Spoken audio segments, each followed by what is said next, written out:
राम राम कोडेस, मुझे उम्मीद है आप सब बहुत अच्छे होंगे। अगर आपको आपके डीएसए से रिलेटेड प्लेसमेंट और इंटर्नशिप प्रिपरेशन में दिक्कत आ रही है, then you can check out our complete placement and internship preparation course. Link for it is in the description box. ठीक है। आज का पहला सवाल। ठीक है, ये सवाल बहुत ही इजी है, बहुत ज्यादा ही इजी है। ठीक है, बस कुछ लोगों को इम्प्लीमेंटेशन वाइज थोड़ा सा टफ लग सकता है, अदरवाइज अदरवाइज इस क्वेश्चन में कुछ है नहीं। ठीक है। व्लाड नाम का एक लड़का है, वो ज्यादा से ज्यादा टाइम तक सोना चाहता है।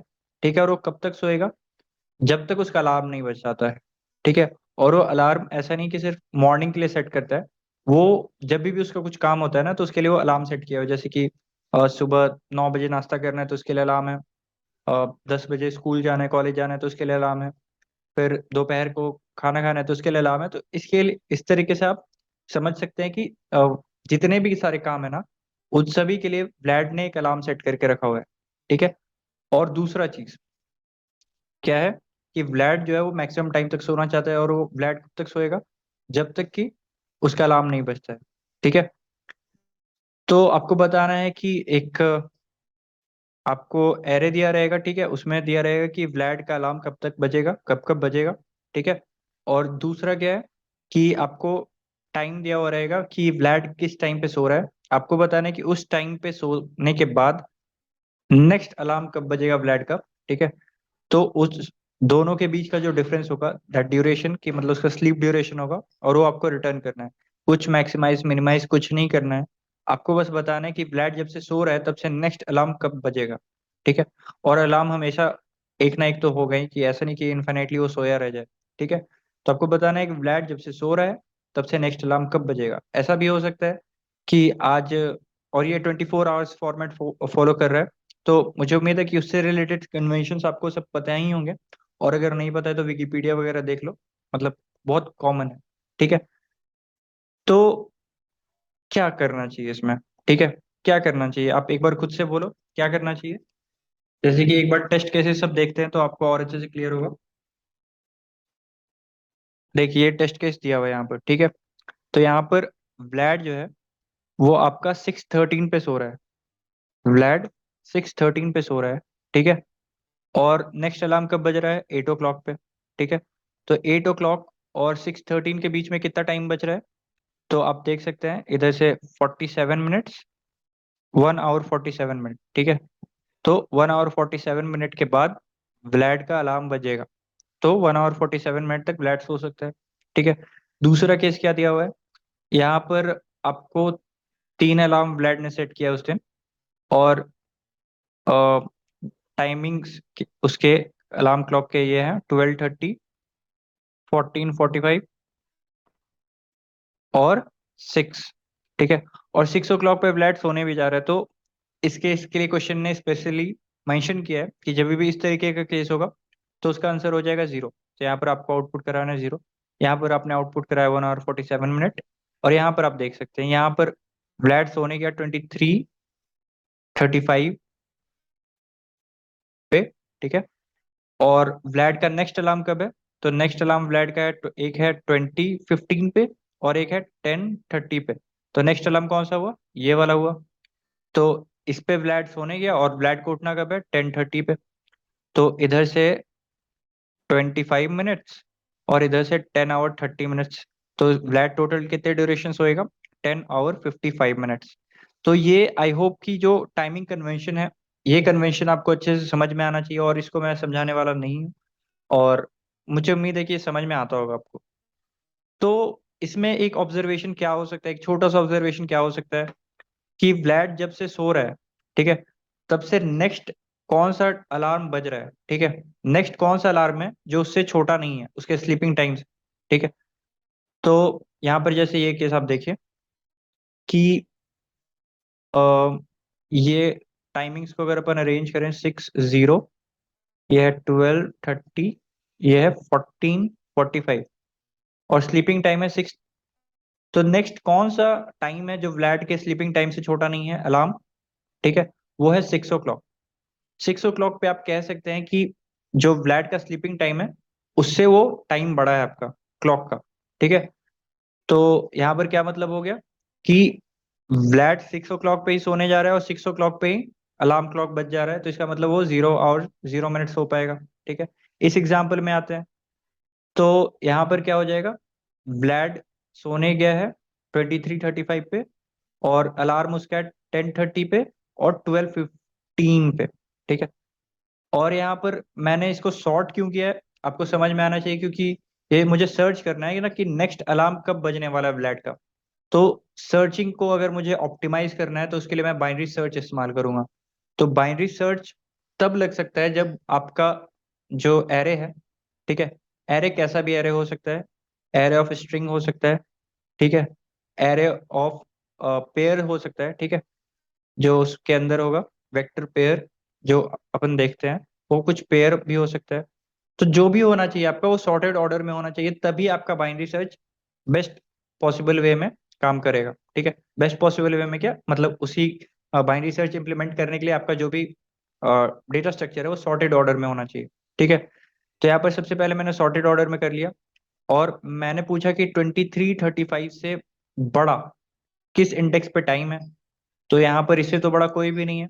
तो मुझे उम्मीद है कि आपको ये बाइनरी सर्च एसटीएल से पता होगा कि अगर कोई भी उससे बड़ा नहीं मिल रहा तो ये out of the bond index return कर देगा। तो ये हो गया 0th इंडेक्स, ये हो गया फर्स्ट इंडेक्स पे, तो ये रिटर्न कर देगा 2, ठीक है। अगर इस तरीके का आउटपुट मुझे मिल रहा है कि जो आपका स्लीपिंग टाइम है वही सबसे बड़ा हो जा रहा है, ठीक है, तो अब ब्लैड इस टाइम पे सो रहा है, तो नेक्स्ट अलार्म कब बज रहा है, आपको एरे की शुरुआत पे जाना पड़ेगा, ठीक है। ये एक केस बना। दूसरा एक केस क्या बन सकता है, जैसे व्लैड सोने का 6:13 पे और नेक्स्ट अलार्म है 8 o'clock पे, ठीक है। और भी कुछ अलग अलग आप टाइम ले सकते हैं, जैसे 7 o'clock है, और नहीं 7 o'clock नहीं रखते, 5 o'clock है, ठीक है, 5:30 है, 8 o'clock है, ठीक है। ये सब मतलब आवर वाले, hour hour, minute minute format में है, तो इसमें कन्वेंशन क्लियर होना चाहिए। और 9:00 है, ठीक है। तो यहाँ पर अगर आप देखो तो कौन सा ऐसा टाइम है, ठीक है, कौन सा ऐसा अलार्म का टाइम है जो कि व्लैड के स्लीपिंग टाइम से बड़ा है, ठीक है, जस्ट बड़ा है, मतलब बड़ा नहीं है, सॉरी, छोटा नहीं है, ठीक है। जैसे कि यहाँ पर भी हमने चेक किया था, जैसे इस एग्जांपल में हमने चेक किया था, तो ये चेक किया था कि कौन सा ऐसा टाइम है जो छोटा नहीं है। तो छोटा नहीं तो 6 o'clock भी हो जाएगा ना, 6 o'clock भी छोटा नहीं है, तो उस केस में आंसर 0 हो जा रहा था। तो हमें चेक करना है कि 6:13 से कौन सा ऐसा टाइमिंग है उसके अलार्म क्लॉक का जो कि छोटा नहीं है, ठीक है। अब यहाँ पर अपन देख सकते हैं कि 5 6:13 से छोटा है, 5:30 6:13 से छोटा है, 8 o'clock 6:13 से छोटा नहीं है, ठीक है। तो इसका इंडेक्स रिटर्न हुआ, ठीक है। अब इसका इंडेक्स रिटर्न हुआ तो व्लैड सोने गया है 6:13 पे और अलार्म बजेगा 8 o'clock पे। तो आपको क्या करना पड़ेगा, इन दोनों को डिफरेंस निकालना पड़ेगा। और ये कैसे निकालेंगे आप, अगेन ये बहुत टफ चीज नहीं है, बहुत टफ चीज नहीं है टाइम को डिफरेंस करना, ठीक है। कोई टाइम दिया हुआ है आपका, टाइम आपका HHMM फॉर्मेट में दिया हुआ है, ठीक है, दो टाइम्स दिए हुए हैं, टाइम 2 और टाइम 1, ठीक है। और एक चीज आपको समझ में आना चाहिए कि यहाँ पर आपसे टाइम नहीं पूछ रहा है, आपसे ड्यूरेशन पूछ रहा है, तो ड्यूरेशन कभी भी नेगेटिव नहीं हो सकता है। जैसे कि यहाँ पर अगर आप देखें तो ये 23:35 पे सोने गया और 10:30 पे उठा, ठीक है। तो ये ऑब्वियस है कि वो नेक्स्ट डे का उठ रहा है, तो ड्यूरेशन आपका हमेशा पॉजिटिव आने वाला है, ड्यूरेशन कभी भी नेगेटिव नहीं होगा। तो यहाँ पर कभी भी आप सब्ट्रैक्ट करते करते इसको नेगेटिव मत कर देना, ये एक चीज तो ध्यान रखना आप, ठीक है।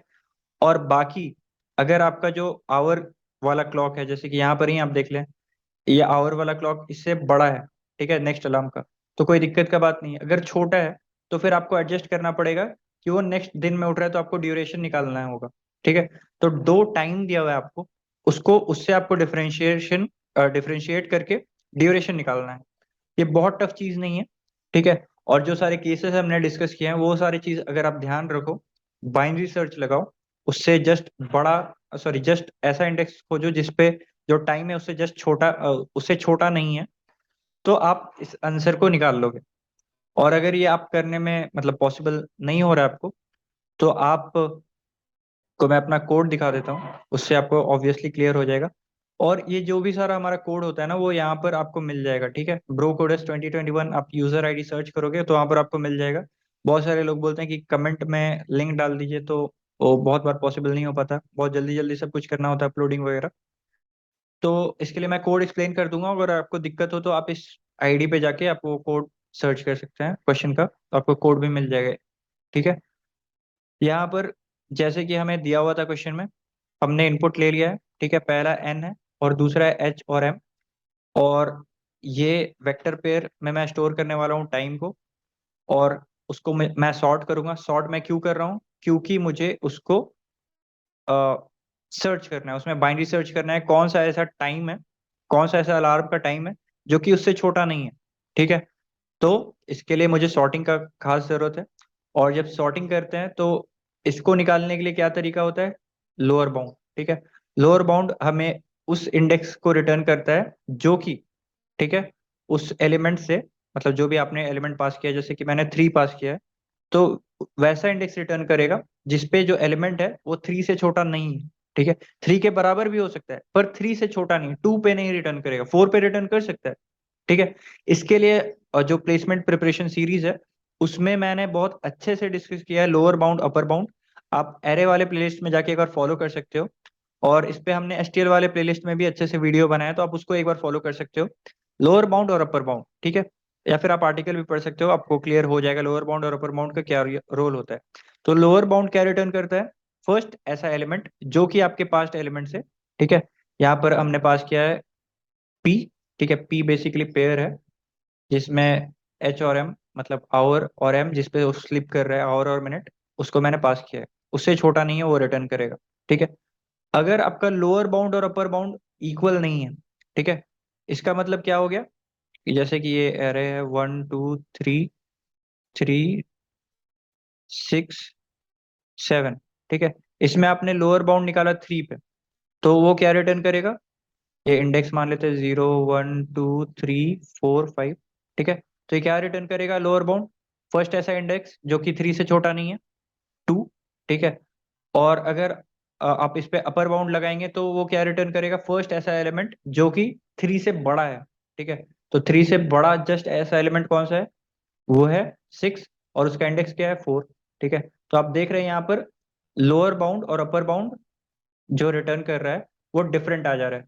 और इसका मतलब क्या हो गया कि 3 उस एरे में प्रेजेंट है। ठीक है। तो अगर जिस टाइम पे वो सोने जा रहा है वो टाइम पे अलार्म बज रहा है, तो आपको क्या रिटर्न करना था? 0 0। यहाँ से क्लियर है? ठीक है।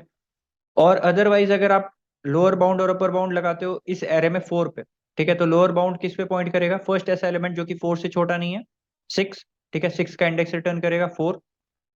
और अगेन फर्स्ट ऐसा एलिमेंट जो कि 4 से जस्ट बड़ा है, वो भी कौन सा है? 6। तो ये कौन सा रिटर्न करने वाला है? ये भी 6 का इंडेक्स रिटर्न करने वाला है, ये हो जाएगा 4। ठीक है। तो यहाँ पर आप देख सकते हैं लोअर बाउंड और अपर बाउंड इक्वल है। ठीक है। और अगर इक्वल नहीं है इसका मतलब क्या है कि वो जो टाइम है वो प्रेजेंट है आपके अलार्म वाले एरे में, तो इसका मतलब उस टाइम पे अलार्म बजने वाला है, तो वहां पर आपका आंसर हो जाएगा 0 0। अदरवाइज आपको क्या करना पड़ेगा? आपको चेक करना पड़ेगा कि अब अपर, सॉरी, जो आपका टाइम है, मतलब हमने डिस्कस किया था राइट, कि आपका टाइम हो सकता है कि आपका अपर बाउंड जो है, सॉरी, अपर बाउंड या लोअर बाउंड, इस केस में क्या है? दोनों बराबर है। ठीक है। तो जब भी मैं अपर बाउंड बोलूं तो आप उसको लोअर बाउंड भी समझ सकते हो आपके कन्वेंशन के हिसाब से। ठीक है। अपर बाउंड में बोलूंगा तो आप उसको लोअर बाउंड भी समझ सकते हो, मतलब सेम ही है। ठीक है। तो हमें क्या चेक करना पड़ेगा कि वो एरे का लास्ट एलिमेंट तो नहीं है। ठीक है, लास्ट एलिमेंट के बाद का इंडेक्स तो नहीं पॉइंट कर रहा है। ठीक है। लास्ट एलिमेंट के बाद का अगर वो इंडेक्स पॉइंट कर रहा है इसका मतलब क्या हो गया कि एरे में उससे बड़ा कोई भी एलिमेंट नहीं है। जैसे कि हमने 23 35 वाला केस देखा था, 23 35 वाला केस हमने देखा था, तो उसमें एरे का जो कैपेसिटी था 2। ठीक है। तो उसमें कहाँ से कहाँ तक एलिमेंट होंगे? 0 और 1 तक, इंडेक्स तक एलिमेंट होंगे। तो अगर वो इंडेक्स 2 रिटर्न कर रहा है इसका मतलब क्या हो गया कि उस एरे में उससे छोटा एलिमेंट नहीं है। ठीक है। तो इसका मतलब क्या हो गया कि जो नेक्स्ट अलार्म बजने वाला है उसके सोने के बाद, वो बजेगा जो सबसे छोटा अलार्म है। ठीक है, लेक्सिकोग्राफिकली। ठीक है। तो यहाँ पर क्या करेंगे हम लोग?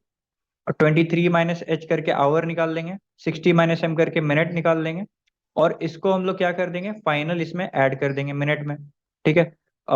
जो 0th मतलब लेक्सिकोग्राफिकली स्मॉलेस्ट अलार्म है उसके मिनट में ऐड कर देंगे। और हो सकता है कि उसका मिनट को आपको ऐड करने के बाद वो 60 से एक्सीड कर जाए, और मिनट तो 60 से ज्यादा होता नहीं है। तो अगर 60 से एक्सीड कर रहा है, ठीक है, तो वहां पर आप क्या कर दोगे, उसको कैरी फॉरवर्ड कर दोगे उस टाइम को आवर में, ठीक है। तो उसके लिए मैंने हैंडलिंग करने के लिए ये कैरी निकाल लिया है, और एक बार मॉड ले लिया मैंने 60 से, ठीक है, और मैंने फाइनल आवर और फाइनल मिनट को रिटर्न करा दिया, आउटपुट करा दिया। तो ये हो गया कि अगर आपका आउट ऑफ बाउंड चला जाएगा तो क्या होगा। अगर आउट ऑफ बाउंड नहीं रहेगा, इसका मतलब क्या हो गया कि जो नेक्स्ट एलिमेंट जो उससे छोटा नहीं है वो एक्चुअली में उससे बड़ा है, ठीक है, और वो एरे में प्रेजेंट है। तो उस केस में क्या होगा, ये कोड इम्प्लीमेंटेशन यहाँ पर है, but I would highly recommend कि इसको आप खुद से लिखो, ठीक है। ये उतना टफ क्वेश्चन नहीं है, इसको आप खुद से लिखोगे कॉन्फिडेंस आएगा। और नहीं समझ में आ रहा तो स्क्रीन पॉज करके देख सकते हो, या फिर अगेन लिंक आप ब्रो कोडर्स वाले आईडी से, कोड फोर्सेस वाले, वहां से देख सकते हो। सो इसको यहीं पर रोकेंगे। अगर अगेन कोई डाउट आ रहा है तो आप कमेंट सेक्शन पे आ सकते हैं, या फिर आप जुड़ सकते हैं सोशल मीडिया पेजेस के हैंडल से, ठीक है। वेल, आज का दूसरा सवाल अगेन बहुत टफ नहीं था, इजी क्वेश्चन था बनने वाला। आप हमारे पीपीएस अगर फॉलो करके आए तो ये बन जाएगा, ठीक है। तो इसमें बेसिकली एक आदमी है, उसके पास एक एरे ऑफ एलिमेंट्स है। वो चाहता है कि उसके एरे में सिर्फ और सिर्फ यूनिक एलिमेंट्स हो, ठीक है। तो अगर डुप्लीकेट्स है तो उसको रिमूव करने का उसके पास क्या रास्ता है। तो उसके उसको रिमूव करने के लिए उसके पास बस एक ही रास्ता है कि वो फर्स्ट एलिमेंट को रिमूव करे, ठीक है। फर्स्ट एलिमेंट ऐसा भी हो सकता है कि वो यूनिक हो, पर किसी एक डुप्लीकेट को हटाने के लिए बस, मतलब आप समझ सकते हैं क्यू कैसे होता है। क्यू में आपको सेकंड एलिमेंट रिमूव करने के लिए फर्स्ट एलिमेंट को रिमूव करना ही पड़ेगा, ठीक है। तो अगर आपको सेकंड एलिमेंट जो है आपका डुप्लीकेट है, तो उसके लिए आपको फर्स्ट एलिमेंट भी रिमूव करना पड़ेगा, और सेकंड एलिमेंट फिर आप रिमूव कर पाओगे, ठीक है। तो आपको बताना है कि उसको ये ऑपरेशन रिमूवल का कितनी बार करना पड़ेगा, बस इतना सा ही क्वेश्चन है, ठीक है। सिंपल सा इम्प्लीमेंटेशन लगेगा, और मुझे उम्मीद है कि आप इसको खुद से भी कर सकते हो। पर एक बार छोटे से हम ड्राई रन करते हैं, उससे आपको क्लियर हो जाएगा, ठीक है। तो जो सारे टेस्ट केस दिए हुए हैं उसको एक बार बनाने की कोशिश करते हैं, ठीक है। तो ये वाला टेस्ट केस ही उठा लेते हैं, इस पे सब कुछ अच्छे से क्लियर हो जाएगा। 1 2 1 7 1 2 1। तो यहाँ पर अगर आप देखो तो 1 जो है आपका 4 बार आ रहा है, ठीक है। तो आपको 3 वंस रिमूव करने हैं। 2 जो है आपका 2 बार आ रहा है, तो 1 जो है आपका 3 बार आ रहा है, और 2 जो है आपका 2 टाइम्स आ रहा है, ठीक है। तो आपको 3 वंस रिमूव करने पड़ेंगे, सॉरी 1 आपका 4 टाइम्स आ रहा है, तो 3 वंस को आपको रिमूव करना पड़ेगा। और 2 जो है वो 2 बार आ रहा है, तो एक बार आपको 2 को भी रिमूव करना पड़ेगा, ठीक है। और हो सकता है कि इसको करने के लिए आपको कुछ सेक्रीफाइस करना पड़े 7 का भी, तो आप करोगे, ठीक है, क्योंकि आपको डुप्लीकेट्स नहीं चाहिए। हो सकता है कि एक आध यूनिक जो एलिमेंट था उसको सेक्रीफाइस कर दो, पर डुप्लीकेट्स आपको किसी भी हालत में नहीं चाहिए। तो क्या करेंगे अपन, सिंपल सा एरे पे इटरेट करते हैं, ठीक है। और एरे में इटरेट करते करते मैं क्या करूंगा कि सब एलिमेंट को मैप में भी स्टोर कर लूंगा, ठीक है। मैप में स्टोर कर लूंगा। तो मैप ऑफ 1 क्या हो जाएगा, 1 2 3 4, ठीक है। और मैप ऑफ 2 क्या हो जाएगा, 2। मैप ऑफ 7 क्या हो जाएगा, 1, ठीक है। और एरे में एलिमेंट्स कितने हैं, 1 2 3 4 5 6 7। एरे में एलिमेंट्स कितने हैं, 7। एरे में यूनिक एलिमेंट्स कितने हैं, 3, ठीक है। तो जब आपके पास एरे में एलिमेंट्स ज्यादा हैं यूनिक एलिमेंट्स से, तो इसका मतलब क्या है कि यूनिक एलिमेंट से ज्यादा आपके पास एलिमेंट है, तो वो कौन से एलिमेंट होंगे, डुप्लीकेट से एलिमेंट्स होंगे। तो इसका मतलब है कि आपके एरे में डुप्लीकेट एलिमेंट्स हैं, ठीक है। तो आपको क्या करना होगा, डुप्लीकेट एलिमेंट्स को रिमूव करना होगा। उसके लिए आप क्या करोगे, इनिशियल से मतलब इटरेट करते चलोगे, और जो भी डुप्लीकेट मिलेगा आपको उसको आप रिमूव करते चलोगे, ठीक है। तो आप इस पे गए, यहाँ पर आप आए, इसका वैल्यू हो गया क्या, 1 से, मतलब इसको आप रिमूव करके, तो इसका यहाँ पर से वैल्यू हो जाएगा 3, ठीक है। यहाँ पर आप 2 पे आए, तो सॉरी, और ये रिमेनिंग एलिमेंट्स आपका कितना हो गया, 6, ठीक है। अब यहाँ पर आप आए, 2 को इरेज किए, 2 को इरेज किए, तो आपका 2 का मैप का वैल्यू क्या हो गया, 1। और आपका रिमेनिंग एलिमेंट्स कितने हो गए, 5। अभी भी जो रिमेनिंग एलिमेंट्स हैं वो 5 है, और आपके पास यूनिक एलिमेंट्स कितने हैं, 3। तो इसका मतलब कि अभी भी आपके पास एरे में कुछ डुप्लीकेट एलिमेंट्स तो हैं, ठीक है। और आगे बढ़े, नेक्स्ट एलिमेंट को रिमूव करेंगे। नेक्स्ट एलिमेंट है 1, उसको रिमूव किया, तो नंबर ऑफ वंस कितने हो गए, 2। और ये भी कितना हो गया, 4, ठीक है। नंबर ऑफ एलिमेंट्स कितने बच रहे हैं एरे में, वो हो गया 4। नंबर ऑफ यूनिक एलिमेंट्स कितने हैं मैप में? 3। एरे में एलिमेंट्स कितने हैं? 4। इसका मतलब कि अभी भी कोई ना कोई तो रिपीटेशन है। ठीक है। अब नेक्स्ट एलिमेंट रिमूव करते हैं, ये हो जाएगा 7, अपन रिमूव करेंगे तो 7 जैसे ही आप रिमूव करोगे 7 हो जाएगा, 7 का काउंट 0। और जैसे ही किसी का काउंट 0 हो गया, इसका मतलब क्या हो गया कि वो एरे में है नहीं। तो वो एरे में है नहीं मतलब काउंट 0 हो चुका है, तो इसको आपको रिमूव करना पड़ेगा। ठीक है। तो जैसे ही आप इसको हटाओगे तो एरे के जो यूनिक एलिमेंट्स हैं वो घट के रह जाएंगे 2। ठीक है। और ये क्योंकि इरेज हो चुका है, और एरे में एलिमेंट्स बच रहे हैं 3। तो आपके पास दो एलिमेंट है यूनिक, और आपके एरे में 3 एलिमेंट्स है। इसका मतलब कि अभी भी कोई ना कोई डुप्लीकेट बच रहा है। ठीक है। तो नेक्स्ट आप जो भी एलिमेंट है उसको रिमूव करो। ठीक है। नेक्स्ट 1 को आपने रिमूव किया तो ये हो गया 1। और एरे में भी आपने एक एलिमेंट रिमूव कर दिया, वो हो गया 2। तो एरे में रिमेनिंग एलिमेंट्स कितने हैं? 2। और यूनिक एलिमेंट्स कितने हैं? 2। ठीक है। तो दो एलिमेंट है आपके पास। ठीक है। आपके पास 2 एलिमेंट्स हैं, 2 आइटम्स है, और आपके पास 2 यूनिक आइटम्स है। ठीक है। तो इसका मतलब क्या हुआ? ये दोनों जो आइटम्स है वो यूनिक है। अब जिस तरीके से हमने बात किया है, कोड भी बिल्कुल उसी तरीके से जाएगा। और आई वुड रिकमेंड कि आपने अगर हैशिंग किया है, आपको हैशिंग आता है, मैप वगैरह आता है, तो आप इस कोड को खुद से करो। और अगर नहीं होता है तो आप डाउट पूछ सकते हो, कमेंट सेक्शन पे आ सकते हो, एक बार मैं कोड वॉक थ्रू आपको करा दूंगा। और अगर आपको हैशिंग वाले प्रॉब्लम में दिक्कत आता है तो आप हैशिंग वाले प्लेलिस्ट को भी एक बार अच्छे से फॉलो कर लो। ठीक है। हमारे हमने हैशिंग को बहुत अच्छे से बनाया है, बताया है। और उसमें आपको ये सारे जो कंसेप्ट हैं वो बहुत आराम से समझ में आ जाएगा, आपको इस तरीके के क्वेश्चन में कभी दिक्कत नहीं आएगा फिर, अगर आप हैशिंग प्लेलिस्ट फॉलो करते हो तो। ठीक है। तो आते हैं आगे। इसमें क्या किया मैंने? सबसे पहले एरे में इनपुट ले लिया। ठीक है, sorry, number of elements input ले लिया। उसके बाद फिर मैंने एरे डिक्लेयर कर दिया, और साथ ही साथ मैंने मैप डिक्लेयर कर दिया। मैप से क्या हो जाएगा? मुझे यूनिक एलिमेंट्स जितने मेरे वो स्टोर हो जाएंगे। तो मैंने इनपुट ले लिया ए ऑफ आई, और साथ साथ उसको मैप में अपडेट कर दिया।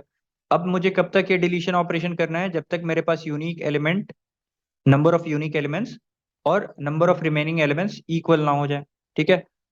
जब तक इक्वल नहीं हो जाए तब तक अपन एरे के एलिमेंट्स को रिमूव करते चलेंगे। ठीक है। तो जैसे ही आपने रिमूव किया, तो आपने एक एलिमेंट को रिमूव कर दिया तो काउंटर को प्लस प्लस करोगे, और जो एलिमेंट था मैप में उसको आप रिड्यूस करोगे एरे से। तो आपको मतलब फर्दर डिलीट करने का मतलब नहीं है, आप खुद ही पॉइंटर आगे बढ़ा दे रहे हो, इसका मतलब कि वो डिलीट हो चुका है। ठीक है। अगर उस की का वैल्यू 0 हो चुका है तो आपको उसको मैप से रिमूव करना पड़ेगा, इटरेटर को आपको आगे बढ़ाना पड़ेगा, और रिमेनिंग एलिमेंट आपको कम करना पड़ेगा क्योंकि आपने एक एलिमेंट को रिमूव कर दिया है। ठीक है। जब भी मैप डॉट साइज बराबर हो जाएगा आपके रिमेनिंग एलिमेंट से एरे के, तो इसका मतलब क्या हो गया कि remaining elements is equal to the number of unique elements, तो इसका मतलब सारे एलिमेंट्स यूनिक हैं। ठीक है। तो उस केस में आप ब्रेकआउट कर जाओगे और सी आउट करा दोगे आंसर। ठीक है। तो दैट्स इट। मुझे आज का तीसरा सवाल, यूं तो ये सी क्वेश्चन के लायक नहीं है। ठीक है। अगर डिवीजन 2 होता तो ये क्वेश्चन नंबर शायद ए भी होता या नहीं होता। ठीक है। तो आज का सी क्वेश्चन, इसमें आपको क्या दिया रहेगा? एक सम ऑफ डिजिट्स दिया रहेगा, कुछ नंबर है। ठीक है। उसके सम ऑफ डिजिट्स आपको दिए हुए हैं। ठीक है। आपको वो नंबर नहीं पता है, आपको उसमें से उस नंबर को बताना है। ठीक है। तो अब ऐसे बहुत सारे नंबर हो सकते हैं जिसकी सम ऑफ डिजिट्स एस के इक्वल हो, पर उसके लिए कुछ प्रॉपर्टीज आपको दिए हुए हैं कि आपको यूनिक नंबर निकालने में, वो आइडेंटिफाई करने में वो हेल्प करेंगे। ठीक है। ऑल डिजिट्स जो होने चाहिए वो उसमें यूनिक होने चाहिए। ठीक है। और दूसरा बात क्या उसमें बताया हुआ है कि जो नंबर होना चाहिए वो एज मेनी एज पॉसिबल होना चाहिए। ठीक है। तो बस इसी बेसिस पे आपको बताना है कि आप जो आंसर है, जो आपका नंबर है वो कौन सा नंबर है। ठीक है। अब एक बार इसको ट्राई करते हैं अपन किस तरीके से सोचेंगे। ठीक है। दो कंस्ट्रेंट दिए हुए हैं। पहला कंस्ट्रेंट क्या है? All digits distinct. और दूसरा कंस्ट्रेंट क्या दिया हुआ है? The number should be minimum. ठीक है। और एक बात मैं आप लोग से पहले भी बहुत बार डिस्कस कर चुका हूँ, ये कोड फोर्सेस और मतलब डीएसए में भी बहुत कॉमन कंसेप्ट होता है कि अगर आपका कोई भी 2 डिजिट नंबर है, ठीक है, और कोई भी आपका 1 डिजिट नंबर है, ठीक है, तो 2 डिजिट नंबर अगर स्मॉलेस्ट भी होगा, ठीक है, और 1 डिजिट नंबर अगर लार्जेस्ट भी होगा, तो आपके 2 डिजिट नंबर से वो छोटा ही होगा। ठीक है। तो इसीलिए आप डिजिट को छोटा करने के चक्कर में, ठीक है, कि एक डिजिट छोटा हो जाए, डिजिट काउंट नहीं बढ़ा देना। ठीक है। डिजिट को छोटा करने के लिए डिजिट काउंट नहीं बढ़ा देना। जैसे कि अगर मान लो मुझे सम 9 ही करना था, ठीक है, तो एक तो हो सकता है कि मैं सीधा सीधा 9 ले लूं, दूसरा क्या तरीका हो सकता है कि मैं 1 8 ले लूं। ठीक है। फिर 27 ले लूँ, ठीक है।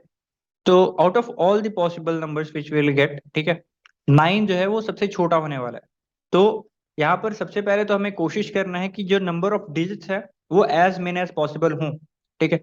अब जब मुझे number of digit as many as possible करने हैं, तो मैं जो नंबर है वो ज्यादा बड़े से बड़े लेने का कोशिश करूंगा, ठीक है। वो कैसे होगा एक बार देखते हैं, ठीक है। तो सबसे पहले अगर ले ले, अगर पहले एग्जांपल में 20 है, ठीक है, तो सबसे बड़ा मैंने इसे सब्ट्रैक्ट किया, कितना माइनस कर सकते हैं, 9 माइनस कर सकते हैं। अब रिमेनिंग आंसर क्या बचा, 11, ठीक है। 11 में से सबसे बड़ा नंबर कौन सा है जो हम माइनस कर सकते हैं, वो हम कर सकते हैं 8, ठीक है। अब क्या बचा, 3। अब 3 में से सबसे बड़ा नंबर कौन सा है जो हम इसको सब्ट्रैक्ट कर सकते हैं, दैट इज 3 इटसेल्फ, ठीक है। तो आपका नंबर क्या निकल के आया, 983। नंबर पे आपके 983, 9, 8 और 3 डिजिट्स होने वाले हैं। तो 983, मतलब 983 डिजिट से बनने वाला सबसे छोटा नंबर क्या है, 389, ठीक है। आगे बढ़ते हैं, सेकेंड जो क्वेश्चन है, यहाँ पर आप देख सकते हैं कि ये क्या है, नंबर है आपका 8। तो 8 में से लार्जेस्ट नंबर आप क्या सब्ट्रैक्ट कर सकते हैं, दैट इज 8 ओनली, ठीक है। तो आंसर आपका हो जाएगा 8। 45, ठीक है, 45 में आपका सब कुछ ही क्लियर हो जाएगा। 45 में से सबसे लार्जेस्ट नंबर आप क्या सब्ट्रैक्ट कर सकते हैं, 9, ठीक है। तो उसके बाद क्या बचेगा, 36। 36 में से लार्जेस्ट 8 सब्ट्रैक्ट कर सकते हैं, क्या बचेगा ये, 28, ठीक है। उसमें से क्या सब्ट्रैक्ट कर सकते हैं, 7, क्या बचेगा, 21, ठीक है। इसमें से क्या सब्ट्रैक्ट कर सकते हैं, 6, क्या बचेगा, 15, ठीक है। 15 में से सबसे ज्यादा क्या सब्ट्रैक्ट कर सकते हैं, 5, क्या बचेगा, 10, ठीक है।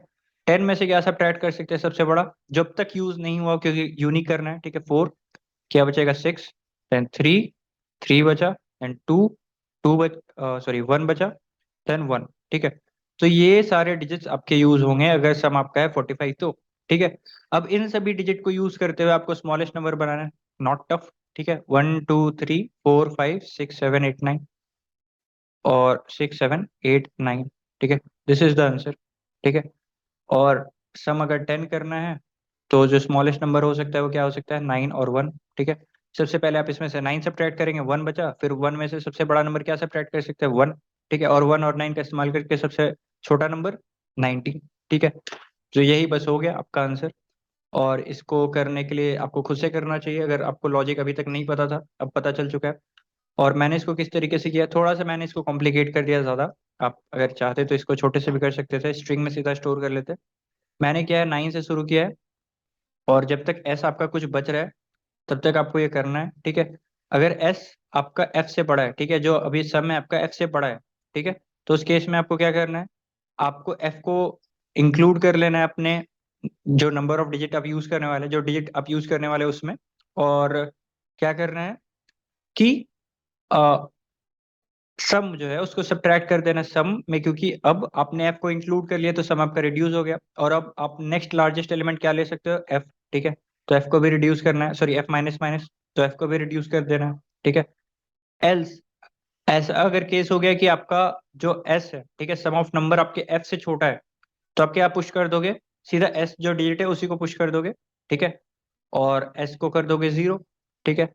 और फिर आपका जो भी वेक्टर में स्टोर्ड है उसको आप रिवर्स करके स्टोर कर सकते हो, या फिर आप सीधा रिवर्स करके आउटपुट करा सकते हो। In both the cases the answer will be same, ठीक है। आप चाहो तो स्ट्रिंग में भी कर सकते हो, फिर स्ट्रिंग को रिवर्स करके आउटपुट करा देना, वेरी सिंपल, ठीक है। तो मुझे उम्मीद है ये समझ में आ गया होगा, और इसके राम बाद राम कोडर्स, आई होप आप सब बहुत अच्छे होंगे।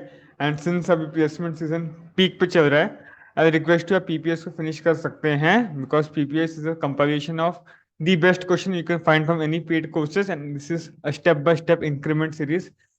अगर आप बिगनर है पीपीएस फॉलो करते हैं, मैं गारंटी करता हूँ कि आपको ओटी निकलेगा बैंक कंपनी तक आराम से। एंड इस साल जो मैंने देखा है अब तक, जो भी इंटरव्यू हो रहा है या जो भी ओटी हो रहा है, सब में सारा question as it is PPS से ही आ रहा है, ठीक है। यू कैन फॉलो इट, एक बार ट्राई कीजिए, आपको इंप्रूवमेंट दिखेगा, ठीक है। ये आज से क्वेश्चन डी, लाइक पूरा कॉन्टेस्ट में सारा क्वेश्चन मिला भी दूं, तो this was one of the finest question, implementation wise काफी अच्छा लगा। हो सकता है मैं थोड़ा लेंदी इंप्लीमेंट किया हूँ, बट या एक बार क्वेश्चन भी चलते हैं, समझते हैं क्वेश्चन क्या बोल रहा है, ठीक है।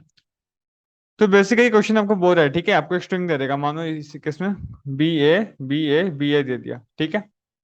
और आपको एक डिक्शनरी ऑफ वर्ड्स दे देगा, जैसे बी ए और ए बी ए, इसमें दो वर्ड है इस डिक्शनरी में। आपको बताना है कि if you use this dictionary of words can you form this string, आप ये स्ट्रिंग ये वर्ड्स को यूज करके बना सकते हो कि नहीं। एंड ओवरराइटिंग इज अलाउड, मतलब क्या हुआ भाई, तो मतलब मान लो कि मैं पहले ये वर्ड लिया, ठीक है, बी ए, फिर मैं ये वर्ड लिया ए बी ए, तो इसको मैं फिर से ओवरराइट कर सकता हूँ, इट्स अलाउड, ठीक है, ए बी ए, फिर ये बी ए इधर लिख दिया, तो ये बन गया ना गाइस पूरा। तो हाँ, इस केस में ये डिक्शनरी में जो दो वर्ड है दोनों को यूज करके मैं ये बना सकता हूँ, दैट्स द आंसर।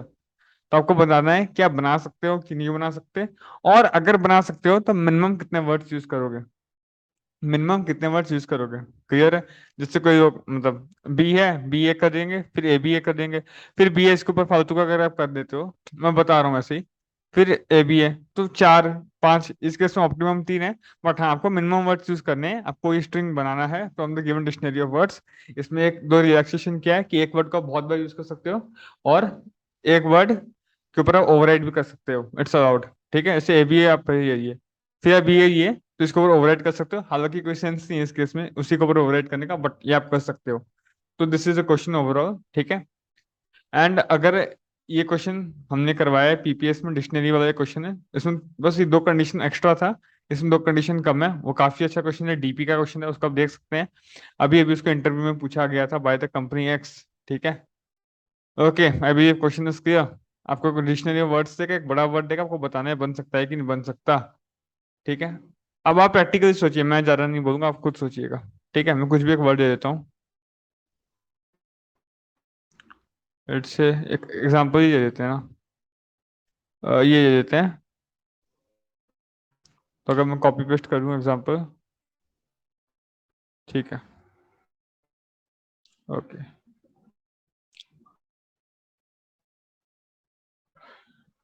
ये अपना एग्जांपल। तो स्ट्रिंग क्या है भाई, आबा काबा का, ठीक है। आपको स्ट्रिंग बनाना है using the given dictionary of words, and guys इसमें कंस्ट्रेंट इतना कम है ना कि स्ट्रिंग का लेंथ मैक्सिमम 100 हो सकता है, ठीक है। और जो डिक्शनरी आपको दी है उसमें मैक्सिमम 10 वर्ड्स ही हो सकते हैं, and हर एक वर्ड का मैक्सिमम लेंथ 10 हो सकता है। तो कंस्टेंट वाइज आपको वरी नहीं करना है, आपको ब्रूट फोर्स सोचना है, अगर ब्रूट फोर्स सोच पा रहे हो देन आप कर पा रहे हो, एंड ट्रस्ट में इसका इम्प्लीमेंटेशन काफी अच्छा है, ठीक है। तो आपको स्ट्रिंग बनाना है, ठीक है। तो आपको स्टार्ट करना है ए से भाई, स्टार्ट करोगे ए से, राइट। अच्छा, तो आप क्या देखोगे, आप ब्रूट फोर्स चाहिए कि आप हर एक स्ट्रिंग के पास जाओ, मतलब आप गए ए बी ए के पास गए, ठीक है। अब ए बी ए के पास गए, देखे भाई तू तो ए बी ए है, ठीक है, और मेरा स्टार्टिंग से यहाँ तक ए बी ए है क्या, हाँ है, तो मतलब इसको आप स्टार्टिंग में उठा के रख सकते हो, एक ऑप्शन है, राइट।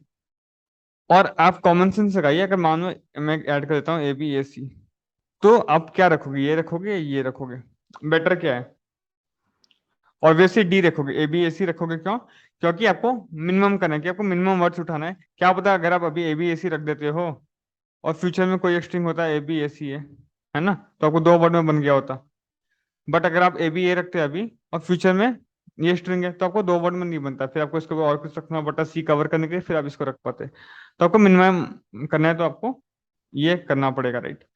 तो what we can do, we can short this dictionary, we can short this dictionary on the basis of the length of string, right. Short कर सकते हैं, तो ये पहले आ जाएगा, हालांकि ये अभी है नहीं, बट अगर आप इसको शॉर्ट करोगे तो पहले बी एस सी आ जाएगा, राइट, देन बाकी 3 आएगा, ए बी ए, बी ए सी, ए सी। तो कॉमन सेंस है भाई, स्टार्टिंग से स्टार्ट करना चाहिए, हर एक वर्ड को खोजना चाहिए। अच्छा, बी ए सी ए जाएंगे, ए बी ए सी तो मैच ही नहीं करा, तो ये यहाँ रह नहीं सकता, ए बी ए मैच कर गया, बेस्ट है, जिसको रख दो यहाँ पे भाई, चलो सही है। फिर आपको क्या चाहिए, अब सी से कोई ना कोई चाहिए, गैस सी से चाहिए ऑप्टिमम की है। पर अगर मान लो कि सी से कोई भी स्ट्रिंग है भी नहीं, इस केस में जैसे कुछ भी नहीं है, जैसे हम सी पे अभी आएंगे, तो बी ए सी ए और सी ए बी ए मैच नहीं कर रहा, छोड़ो। ये क्या, ए बी सी और सी ए बी मैच नहीं कर रहा, बी ए सी और सी ए बी मैच नहीं कर रहा, सी ए बी और ए सी ए मैच नहीं कर रहा, तो आप क्या करोगे भाई, नो बोल दोगे, नहीं नो नहीं बोलना चाहिए, क्योंकि आपको पता है आप पहले से हेल्प ले सकते हो, ओवर राइटिंग इज अलाउड। तो हम लोग बोलेंगे भाई ठीक है, इधर से स्टार्ट करना ऑप्टिमम था, बट इधर से स्टार्ट करके कोई भी स्ट्रिंग फिट नहीं कर रहा, थोड़ा एक स्टेप पीछे होते हैं, we should start from here, right. तो अब फर्स्ट जब बी एस सी है, ये है ए सी ए बी मैच नहीं कर रहा, A B C A C A match नहीं कर रहा, बी एस सी ए सी ए मैच नहीं कर रहा, ए सी ए मैच कर गया भाई, सही है। तो ये आपको ए सी ए मैच किया इधर, है ना। अब नेक्स्ट फॉर ऑप्टिमम आपको स्टार्ट कहाँ से करना चाहिए बताइए यार, बी से स्टार्ट करना चाहिए। तो बी ए सी ए मैच करके भाई खत्म, आपका आंसर हो गया, 3 स्ट्रिंग में आ गया। मान लो बी ए मैच नहीं करता, कोई भी नहीं होता, तो आप एक स्टेप पहले जाते, राइट। और अब मान लो एक स्टेप पहले गए फिर भी मैच नहीं करता, तो आप और एक स्टेप पहले जाओगे। अब कोई बोलेगा भाई ऐसे पीछे जाते रहेंगे क्या, नहीं, अब प्रैक्टिकली सोचिए। A B A C है, मान लो अब आपको इधर से कुछ ना कुछ चाहिए, वॉट एवर, ठीक है। आपका गिवन डिक्शनरी में ये मैच नहीं कर रहा, तो एक स्टेप पहले जाके खोजेंगे यहाँ से, राइट। ये भी नहीं है। और मानो ये ऐसा वर्ड बनाया गया था, मतलब हम A B बनाए थे पहले और फिर B A C बनाए थे, अब नेक्स्ट खोज रहे थे, तो हम इधर से स्टार्ट किए, नहीं मिला, C पे गए, नहीं मिला, A पे गए, वो भी नहीं है मान लो। फिर क्या हमको B पे जाना चाहिए? प्रैक्टिकली सोचिए भाई, आप पहले अच्छे से बताता हूँ, ठीक है। मान लो आप पहले A बनाए, ठीक है। फिर आप B A C बनाए, मतलब इसको ओवरराइट किए B A को, और फिर नया आप बनाए B A C, राइट। आपको फिर आगे बढ़ना है, तो आप इधर से खोजोगे डिक्शनरी में कि इधर से कुछ भी जो है डिक्शनरी में किसी से मैच कर रहा है कि नहीं कर रहा। किसी से भी मैच नहीं किया, तो अभी आप क्या करोगे भाई? A B A C, आप इधर से खोजोगे, राइट। डिक्शनरी में किसी से मैच कर रहा है कि नहीं कर रहा। ये भी नहीं किया मान लो, फिर आप क्या करोगे भाई? अब AC से खोजोगे क्या डिक्शनरी में मैच कर रहा है कि नहीं कर रहा। मान लो नहीं किया, फिर आप क्या करोगे भाई? B A C से खोजोगे। तो ये क्या आपको ऐसा करना चाहिए? नहीं करना चाहिए, क्योंकि आप इमेजिन करिए, आपका पहले तो AB था, ये AB A था, राइट, कुछ भी था, ABA था। उसके बाद आप इसमें ओवरराइट किए BAC को, राइट। तो मतलब आपका जो लास्ट टाइम बनाए थे, अभी बनाए थे, वो भी आप इसी इंडेक्स को यूज करके बनाए थे, और बेस्ट बनाए थे, क्योंकि हम स्ट्रिंग को शॉर्ट कर दिए हैं, तो इस इंडेक्स से स्टार्ट होने वाला बेस्ट स्ट्रिंग हम ऑलरेडी रख चुके हैं। फिर से उसी इंडेक्स में जाना डजेंट मेक एनी सेंस। इसका मतलब अगर हम लोग बैक कर करके वहां पे आ पा रहे हैं जहां से हम लोग प्रीवियस वाला बनाए थे, तो मतलब कोई सेंस नहीं है, हमारा ये word is not performing, word नहीं बन सकता, वी कैन रिटर्न -1। बस इतना ही करना है। क्या करना है भाई? फिर से स्ट्रिंग एक केस पर रन करते हैं, समझ में आ जाएगा, ठीक है। चलिए इधर आइए, लेट्स से कोई एक अच्छा केस लेते हैं। Okay, code forces. डिक्शनरी में क्या क्या है भाई? अपना शॉर्ट करके बोलो। फोर्सेस आएगा सबसे पहले, बड़ा वही है। फिर आएगा कोड, फिर आएगा डेफ, फिर आएगा EF4, राइट। ओके, स्टार्टिंग करेंगे फोर्स, मतलब इधर से C से। भाई फोर्सेस और कोड F बराबर नहीं है, फिर कोड कोड बराबर आ गया, and this is the best, choose कर देंगे भाई। फिर नेक्स्ट स्टार्ट करेंगे यहाँ से, फोर्सेस फोर्सेस बराबर आ गया, तो हो गया। तो आंसर क्या होगा? दो स्ट्रिंग दे रहे हैं, लेन टू, और हम लोग को मेंशन करना है कि कौन सा इंडेक्स वाला दे रहे हैं, ये वाला पहली बात, और उसको कौन से इंडेक्स पे इंसर्ट करें। जैसे आप कोड ये, तो वो नंबर 2 वाला कोड कौन से नंबर पे था? नंबर 2 पे था, उसका इंसर्ट कहाँ किया? इंडेक्स 0 पे, राइट। फिर आप फोर्सेस, ये फोर्सेस कौन सा नंबर पे था? नंबर 4 पे था, उसका इंसर्ट कहाँ किया? इंडेक्स 4 पे। तो आपको ये आउटपुट करना है। ये केस में भी समझ में आपको अच्छे से आ गया होगा, और -1 कब रिटर्न करना है ये भी आपको समझ में आ गया होगा। -1 का कोई एक केस होता तो आपको दिखा देता मैं। हाँ, ये रहा -1 वाला केस, देखिए। काबा CAB, आपको स्ट्रिंग बनाना है, आपको डिक्शनरी में है BAC, और मैं शॉर्ट कर रहा हूँ ACAB, राइट।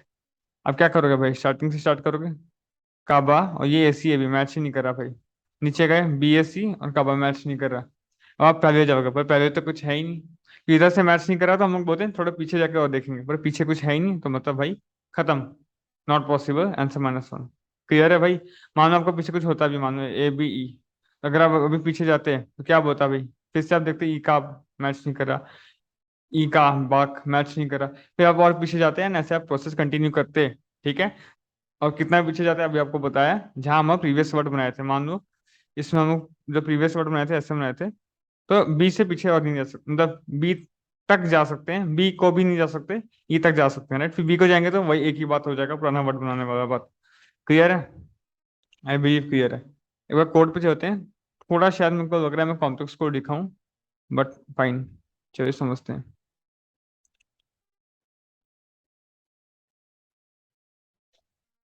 ओके, तो भाई सिंपल बात, जो मैं पहले बोला, क्या बोला भाई, कि आपका vector of pair string int बना लिया, डिक्शनरी की है ये, तो आपको ये तो आपको मैं स्ट्रिंग इनपुट दे चुका हूँ, डिक्शनरी का हर एक वर्ड इनपुट यही है, और उसके साथ में उसका इंडेक्स स्टोर कर दिया। क्यों? क्योंकि आंसर पे मेरे को बताना है जो भी मैं वर्ड दे रहा हूँ वो किस इंडेक्स पे है, तो मैं शॉर्ट कर दिया, और basic on the comparator function short किया। अगर आपको कंपैरेटर फंक्शन शॉर्ट नहीं आता, एक बहुत डेडिकेटेड वीडियो बनाया हूं HTML में, इस पे 20 मिनट का वीडियो, मतलब पूरा नीचे से ऊपर तक सीख जाएंगे कंपैरेटर क्या है, कैसे यूज करते हैं, कितने तरीके से यूज सकते हैं, इंटरव्यू में आपको क्या पूछ सकता है इसके रिलेटेड सब चीज।